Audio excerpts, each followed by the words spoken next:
Mass culture has a hyped image of the Spartan warrior, a huge, stern man with a chiseled six-pack.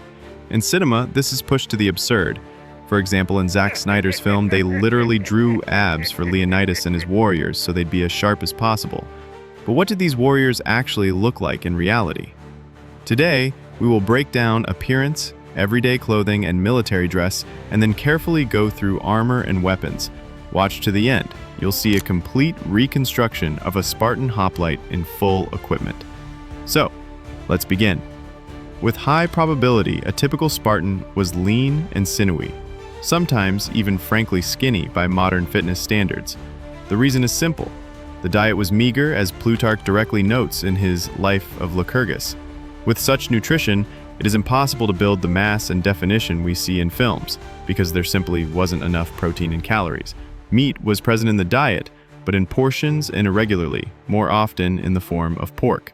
The most famous dish was the black broth, which was cooked from pig's feet and blood with the addition of lentils, vinegar, and salt. Both Plutarch and Herodotus mention it as an acquired taste. By legend, no one except the Spartans themselves could eat it. Its taste was so disgusting.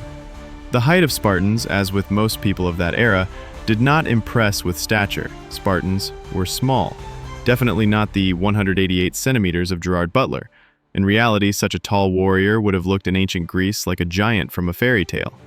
From Plutarch, we learn that children almost didn't get food at all and were forced to steal it, and if they were caught stealing, they were severely punished and beaten. By the way, punitive beatings were not the only reason for scars. They also had the practice of an annual flogging, designed to harden character and body. As a result, by maturity, many Spartans had noticeable traces of punishments and training. This, too, is part of the appearance.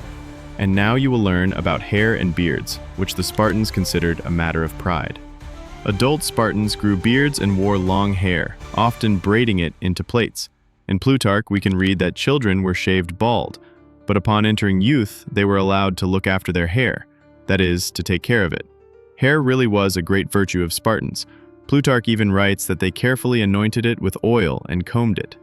By the way, Herodotus in his history also tells how the Spartans combed their hair on the eve of the famous Battle of Thermopylae, which amazed the Persian king Xerxes. The custom of wearing long hair is also recalled by Xenophon, noting that a well-kept lock is not a trifle, but a marker of dignity. In everyday life, the Spartans wore a chiton, an undergarment, something like a shirt made of linen or wool. Cotton was sometimes encountered, and a simple undyed cloak. Plutarch in Ancient Customs of the Spartans emphasizes the norm of strictness. Even a decorative colored stripe on the cloak was considered a violation. Punishment could be extremely harsh, up to the death penalty. So important was the principle of moderation and uniformity. If you're now thinking, but didn't Spartans always wear red? The answer is red, at war. In daily life, no. In everyday life, the red color was forbidden. About who ordered the wearing of purple garments, and in general about how Spartans dressed in wartime, I will tell you in a few minutes. For now, a few more words about peacetime. Cloaks had two main variants. The first was the himation. In the Spartan tradition, the name tribon often appears in Xenophon. This is a large woven sheet, which was wrapped around the body, thrown over the left shoulder, and fastened above or below the right. The second variant of cloak was the chlamys, a smaller cloak. It was thrown over the neck by its short side and fastened with a clasp on the chest or on the right shoulder, sometimes on the neck. Interestingly, in adolescence, children were forbidden to wear the chiton, that is, the undergarment, and they had to wear only the himation, the cloak, on the naked body. Again, rules and endurance, a direct lesson in simplicity. As for footwear, most likely the Spartans did not wear it at all. At least this can be said with certainty about children. Xenophon writes about this. Adults could afford simple sandals, a sole with several straps, but bare feet were a common thing. It saved money and built resilience. Now that we have learned a lot about the appearance and clothing of Spartans from ancient historians, let us try to imagine what Spartans actually looked like in peacetime. Probably of average height, thin, sinewy, and tanned. He is covered with scars, and not battle ones, but the traces of beatings in childhood. His face is almost hidden by hair cut without finesse, but combed and well kept, which flows into the same kind of beard. His clothing is a chiton and a cloak. And now let's talk about how the Spartans looked during war. We will speak about hoplites, that is, heavily armed warriors. And we will talk about the armament of Spartans based on how warriors looked during the Battle of Thermopylae in 480 BCE. So, let's begin with the red-purple color, which we have just mentioned. It was a military attribute, and Lycurgus, the ancient Spartan lawgiver who lived in the 8th century BCE, ordered it to be worn. We can read about this in the historian Xenophon. Plutarch also writes about the red color of garments in his Ancient Customs of the Spartans. There he specifies the reasons. Red makes the image more manly, instills fear in the enemy, and hides wounds. A logical question arises. Where did the Spartans get such an amount of purple, given that this dye at all times cost enormous money due to the laboriousness of its extraction? Pliny the Elder, who lived already in the 1st century CE, writes that in Sparta the production of purple was at a fairly high level. As for the color itself, purple in our usual understanding is a spectrum from crimson to violet, and the shade depended on the type of mollusks and the processing technology. But among Spartans, judging by descriptions, a blood red or burgundy hue predominated. So during battles the Spartans put on a chiton precisely of red color, and over it, as a rule, the same red chlamys, which they removed during the fight. By the way, something like such a chlamys we see on Leonidas and his warriors in the film 300 Spartans. But the bare torsos in 300 Spartans were clearly an attempt to lure girls to the cinema. In addition to red chitons, the Spartan hoplites also wore cuirasses. In documentary and feature films, Spartans are often dressed in a bronze anatomical cuirass. This is sometimes called the muscle cuirass, which reproduces the torso in relief. Nevertheless, it is known that already from the end of the 6th century BCE, that is, almost 100 years before the Battle of Thermopylae, hoplites used linothorax, that is, cuirasses made of several layers of linen fabric glued together. In various images, we also see that cuirasses could be both bronze and linen. So we will assume that on a hoplite of the late 5th century, there could be either type of breastplate.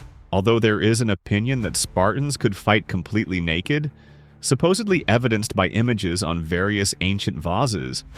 Most likely this is simply the Greek love of the naked body. After all, war is a serious matter, and a fighter must think about protection. And now let's talk about it.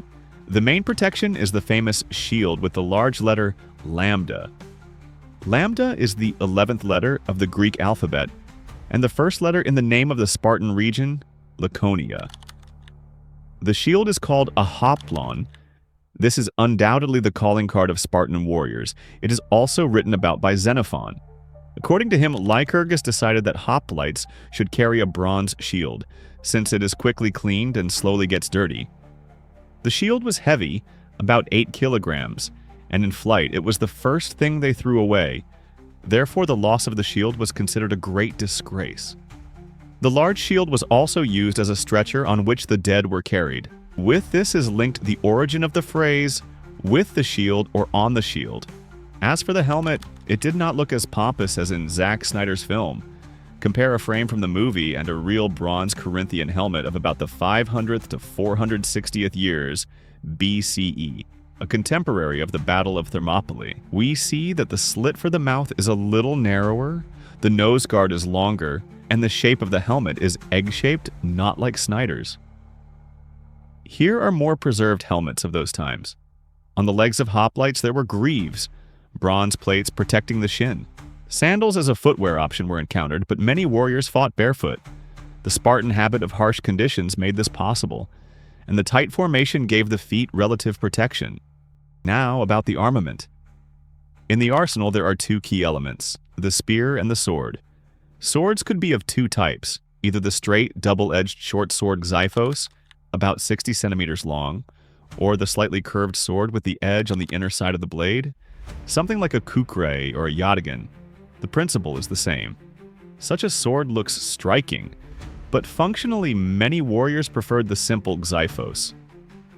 It is predictable in the tightness of the formation and convenient for thrusting blows over the shield. Next is the spear. The dory was from 1.5 to 3 meters long. It is difficult to establish the exact length, but most likely the Spartans, as lovers of close combat, preferred spears up to 2.5 meters. The shaft was made of ash or cornelian cherry. The main point, or rather the blade of the spear, had a leaf shape, and on the opposite side there was often a narrow spike whose name translates from Greek as lizard killer. This spike was used either to stick into the ground as an additional support, or brace, or to finish off a fallen enemy. The spike could also serve as a spare point in case the main one broke. So, before us is a Spartan hoplite of the time of Thermopylae, conditionally 480 BCE. On campaign, he wears a red chiton and a red chlamys, which he removes before the clash. On the torso, a linothorax or a bronze cuirass. On the head, a Corinthian helmet with a characteristic silhouette. On the left arm, a heavy shield with a laconic sign, which is at once a means of protection and a symbol of honor. On the legs, greaves. The feet are often bare. Simple sandals are allowable. In the right hand, a dory spear. Behind the shield or on a belt sling, a xiphos. Hair and beard are long, well kept. The body is lean, the definition marked by labor rather than an excess of protein. On the skin, traces of harsh upbringing and training. This is not a bodybuilder as they show us in films, Ian, but a soldier of a strict system. The mass image puts the emphasis on spectacle. Bare torsos, hypertrophied muscles, a minimum of armor. The sources, however, show a world of asceticism, practicality, and discipline. The red color has a function. The linen cuirass is as appropriate as the bronze one. The shield is not just a round prop, but the core of a warrior's identity. If you replace effect with facts, it becomes clearer why Spartan citizens could hold the line for so long, and why even their opponents respected them. You fight much harder than you fuck. I hope this video was interesting for you. It remains for me to ask you to like, subscribe to the channel, write a comment, and wish you good luck. This is madness!